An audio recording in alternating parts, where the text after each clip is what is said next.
2 दिन और 2 रात तक स्थानीय आदिवासियों द्वारा पीछा किए जाने के बाद डेविड इतना प्रसन्न हुआ कि थकान से गिर पड़ा।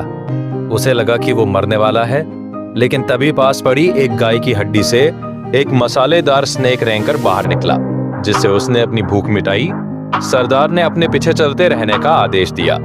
हालांकि उसके एक साथी ने उठकर उसे फटकारा और कहा कि सरदार के हठ के कारण ही विभिन्न जातीय समूहों के निर्दोष लोगों की मौत हुई है।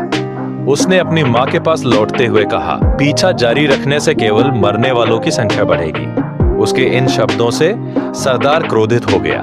बिना कुछ कहे उसने अपने नुकीले हथियार उठाए और उस साथी की किडनी में छेद कर दिया। बाकी जो बलवान और निडर थे आगे उसे चुनौती देने की हिम्मत नहीं कर सके और केवल दांत पीसकर सरदार का पीछा करने लगे। लेकिन वे अभी ज्यादा दूर नहीं गए थे कि एक दुर्घटना हो गई। एक जहरीला सांप अचानक उन पर टूट गया और एक आदिवासी के पैर पर जा लगा। तुरंत एक साथी ने घाव को चीर दिया। ये देखकर सरदार ने साथी की दर्द भरी चीखों को अनसुना करते हुए अपना का पीछा करने में देरी से बचने के लिए सरदार ने उसे वहीं छोड़कर उसके हाल पर छोड़ दिया। घायल साथी को वहीं हैरान परेशान खड़ा छोड़कर फिर वह मुड़ा और पीछे देखे बिना आगे बढ़ता रहा।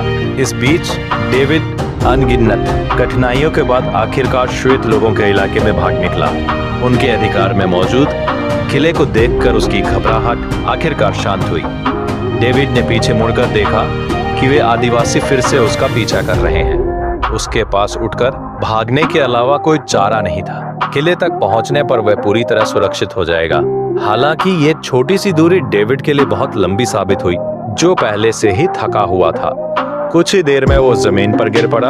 एक आदिवासी तेजी से उसके पास पहुंचा और अपने लोगों का बदला लेने के लिए उसने अपना लंबा भाला उठाया और डेविड पर हमला करने ही वाला होता है।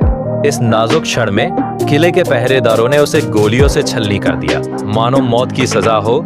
जैसे ही किले से बड़ी संख्या में पहरेदार निकले, डेविड अपनी बेहोशी से जागा। अपनी आखिरी ताकत से उसने खड़े होकर पास ही के द्वार पर खड़े आदिवासियों को अलविदा कहा। यह देखकर सरदार के चेहरे पर बार बार एक ही भाव उभर आया। आखिरकार उसने डेविड की सुरक्षा